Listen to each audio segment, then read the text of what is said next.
Assalamualaikum warahmatullahi wabarakatuh.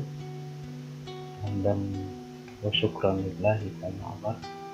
Asyhadu an la ilaha illallah wa asyhadu anna Muhammadar Rasulullah. Allahumma sholli ala sayyidina Muhammad wa ala sayyidina Muhammad. Jumpa lagi dengan saya. Pada pertemuan kali ini kita akan membahas hukum ekonomi syariah di Pegadaian Syariah. Kita langsung saja, kita mulai ya. Dari definisi itu diartikan sebagai rahan secara etimologis berarti subut atau tetap, dan dawam atau kekal terus menerus. Adapun rahan secara terminologis adalah menjadikan harta benda menjadi jaminan hutang agar hutang itu dilunasi, kembalikan atau dibayarkan harganya jika tidak dapat tidak dapat mengembalikannya menurut muamalah ya, ensiklopedia dalam pandangan empat mazhab. Hukum syar'i dan dasarnya itu ada yang pertama dasar dari Al-Quran ya, ini dalam surat Al-Baqarah ayat 283. Terus juga ada hadis dari Rasulullah yang mengatakan sesungguhnya Rasulullah membeli makanan dari orang Yahudi dan beliau menggadaikan baju besinya padanya. Terus dasar ijma, ini kaum muslimin sepakat dibolehkannya rohan secara syariat ketika bepergian dan ketika di rumah. Sedangkan landasan hukum positif ini ada dalam pasal 19 ayat 1 huruf Q Undang-Undang Nomor 21 Tahun 2008 tentang Perbankan Syariah. Disebutkan bahwa kegiatan usaha bank umum syariah antara lain melakukan kegiatan lain yang lazim dilakukan di bidang perbankan dan di bidang sosial sepanjang tidak bertentangan dengan prinsip syariah dan sesuai dengan ketentuan peraturan perundang-undangan.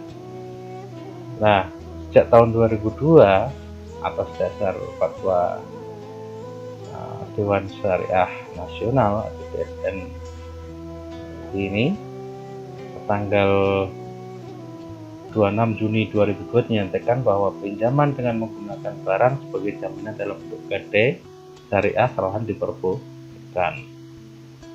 Terus dalam Undang-Undang Nomor 10 98 terdapat pasal 8 dan penjelasannya ya. Terus pasal 8 ayat 1 pasal 11A ayat 1 dalam memberikan kredit atau pembiayaan berdasarkan prinsip syariah, bank umum wajib mempunyai keyakinan berdasarkan analisis dan yang mendalam akan itikat baik dan kemampuan serta kesanggupan debitur untuk melunasi hutangnya atau mengembalikan pembiayaan dimaksud sesuai dengan yang diperjanjikan.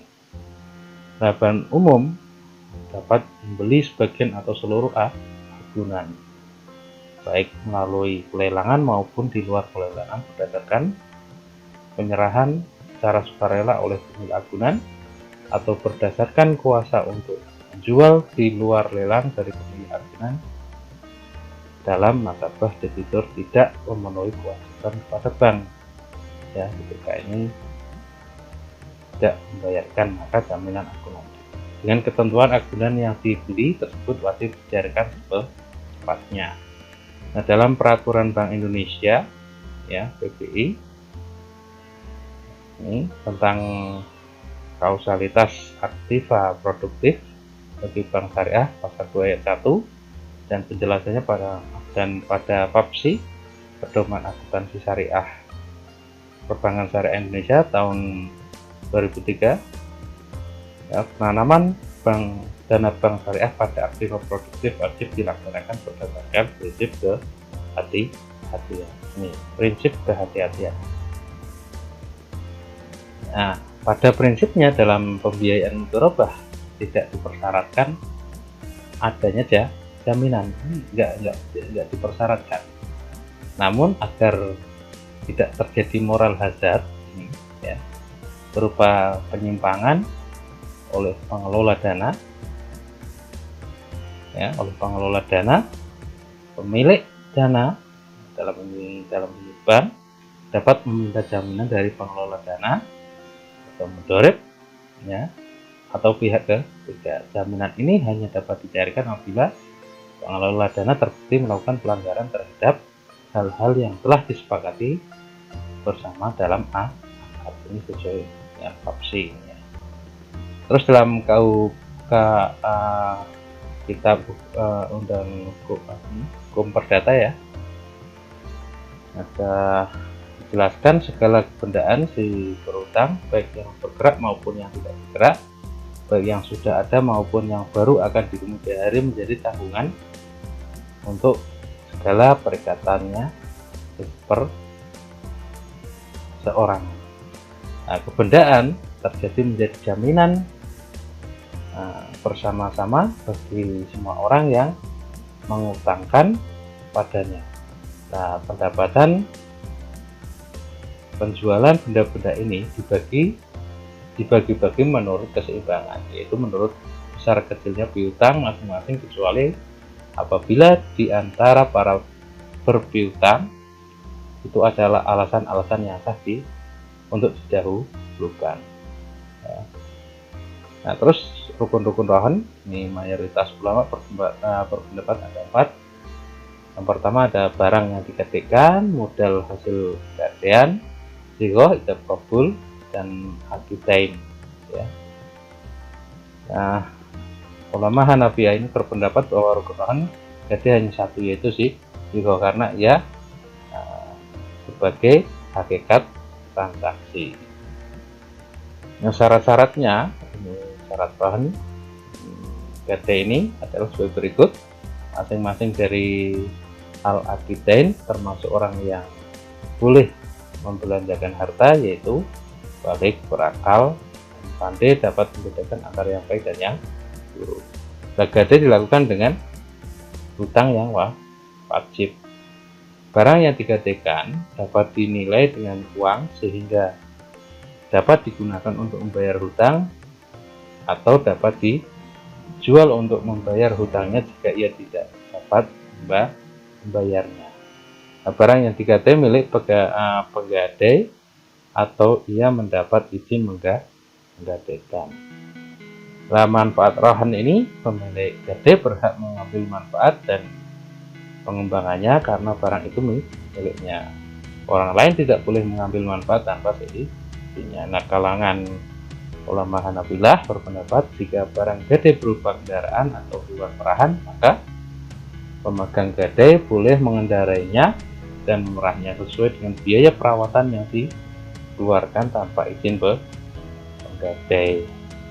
Adapun mayoritas fuqaha dari kalangan Hanafiyah, Malikiyah, dan Syafi'iyah berpendapat bahwa pemegang gadai tidak boleh mengambil manfaat barang gadai karena manfaatnya tetap menjadi hak penggadai. Nah, menurut Imam Ahmad, ya, pemegang gadai boleh memanfaatkan sesuatu yang digadaikan dengan dikendarai atau diperah sesuai dengan biaya perawatan yang dikeluarkan.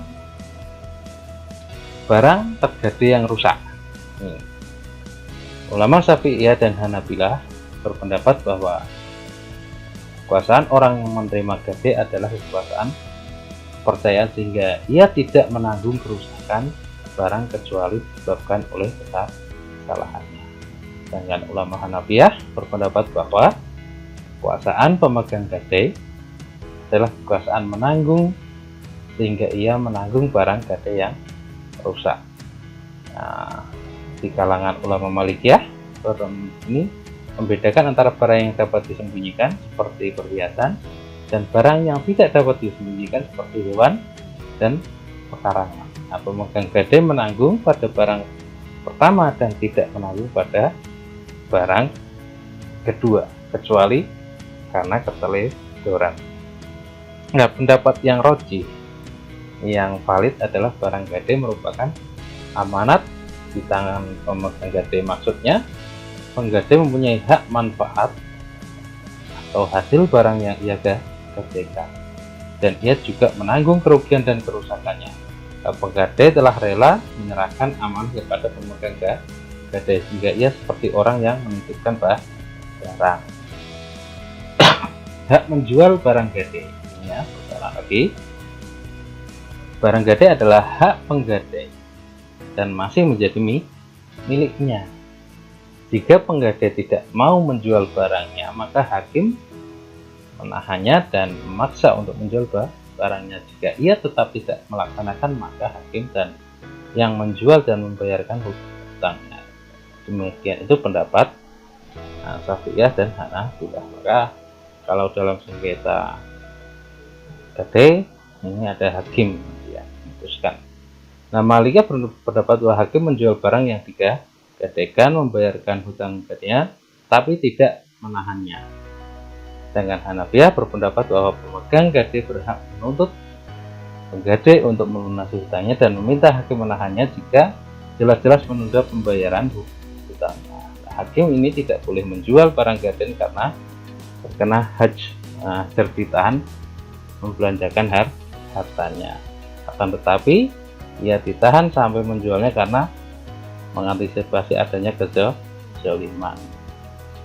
Nah, pendapat yang valid adalah hakim boleh menjual barang gadai dan menggunakan untuk membayar hutang penggadai tanpa menahannya karena tujuannya adalah untuk melunasi hutang. Jika harga barang dapat menutup jumlah hutangnya, maka telah selesai urusan hutang piutang. Jika tidak cukup, maka penggadai harus melunasi kekurangannya. Nah, aplikasi dalam perbankan syariah, kontak rohan ini dipakai dalam perbankan dalam dua hal. Yang pertama ini sebagai produk pelengkap. Ya, rohan dipakai sebagai produk pelengkap, ini artinya sebagai akad tambahan. Akad tambahan ya. Ya, di dalamnya ada jaminan atau kolateral terhadap produk lain, seperti dalam pembiayaan al mudharabah, bank dapat menahan barang nasabah sebagai konsekuensi akad tersebut. Yang kedua, sebagai produk tersendiri. Di beberapa negara seperti Malaysia, akad rohan telah dipakai sebagai alternatif dari pergadaian konvensional. Nah, bedanya dengan pergadaian biasa adalah nasabah tidak dikenakan bunganya. Dipungut dari nasabah adalah biaya penitipan, pemeliharaan, penjagaan, serta penaksiran. Ya, perbedaan utama adalah dari sifat bunga yang bisa berakumulasi dan berlipat ganda, sedangkan biaya rohan hanya sekali dan ditetapkan di muka. Ya, sekali. Nah, teknis perbankan melalui bank, nasabah dapat menggunakan barang tertentu yang digadaikan dengan tidak mengurangi nilai dan tidak merusak barang yang digadai. Apabila barang yang digadai rusak atau cacat, maka nasabah harus bertanggung jawab. Apabila nasabah wan prestasi, ya, bank dapat melakukan penjualan barang yang digadaikan atas perintah hakim. Nasabah mempunyai hak untuk menjual barang tersebut dengan seizin bank. Apabila hasil penjualan melebihi kewajibannya, maka kelebihan tersebut menjadi milik nasabah. Bila penjualan tersebut lebih kecil dari kewajibannya, nasabah wajib menutup kekurangannya. Nah, manfaat yang dapat diambil oleh bank dari prinsip ar-rohan adalah sebagai berikut. 1. Menjaga kemungkinan nasabah untuk lalai atau bermain-main dengan fasilitas pembiayaan yang diberikan bank. 2. Memberikan keamanan bagi semua penabung dan pemegang deposito bahwa dananya tidak akan hilang begitu saja jika nasabah peminjam ingkar janji karena ada suatu aset atau barang marhun yang dipegang oleh bank. 3. Jika rohan ditetapkan dalam sistem pegadaian, maka barang tentu akan sangat membantu saudara kita yang kesulitan dana, terutama di daerah. Adapun resiko yang mungkin terdapat pada rohan apabila diterapkan sebagai produk adalah resiko tak terbayarnya hutang nasabah atau wan mutasi. Penurunan resiko penurunan nilai aset yang ditahan atau rusak ya. Misalnya mobil lama itu tetap rusak, ada penurunan nilai aset. Nah, secara umum penerapan GADE yang dikombinasikan dengan pembiayaan di perbankan dapat digambarkan sebagai berikut. Ini satu, ini titipan atau GADE pembiayaan ya. Ada jaminannya, ini marhun jaminan, ini murtahin bank, maka dia akan mengeluarkan marhun bih pembiayaan ya, karena ada permohonan pembiayaan ya. Kedua, ini ada permohonan pembiayaan, maka dia mengeluarkan pembiayaan kepada nasabah mengeluarkan. Nah, dari sinilah terjadi akad pembiayaan. Maka utang plus markup-nya itu ya biaya-biaya tadi, ada administrasi, ada penaksiran ya, tadi sudah dijelaskan. Nah, fatwa Dewan Syariah Nasional tentang lahan emas. Lahan emas ini diperbolehkan berdasarkan prinsip lahan, bahkan nanti dilihat ada fatwa DSN MUI tahun 2002 ya. Terus ongkos dan biaya penyimpanan barang marhum ditanggung oleh penggade atau rahin. Ongkos dan biaya penyimpanan barang marhum ditanggung oleh rahin juga penggade. Nah, biaya penyimpanan barang marhum dilakukan berdasarkan akad ijarah sewa. Nah, ini biaya-biaya inilah yang nanti itu ya. Nah, kita masuk ke kesimpulan. Rohon ini termasuk dalam salah satu jenis akad pelengkap ya, akad pelengkap. Sedangkan dalam konteks perusahaan umum, pegadaian rohon merupakan produk utama jika di perusahaan umum ya, atau pegadaian yang konvensional itu utama. Nah, perbedaan rohon dengan pegadaian biasa adalah nasabah tidak dikenakan bunga, yang dipungut dari nasabah hanyalah biaya penitipan, pemeliharaan, penjagaan, serta penaksiran.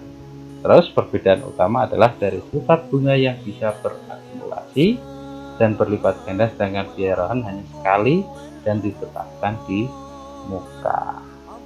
Oke, kita nanti lanjutkan yang kedua ya. Yang pertama saya tutup dulu, silahkan subscribe dan jangan lupa follow akun saya Menyambung Silaturahim. Assalamualaikum warahmatullahi wabarakatuh.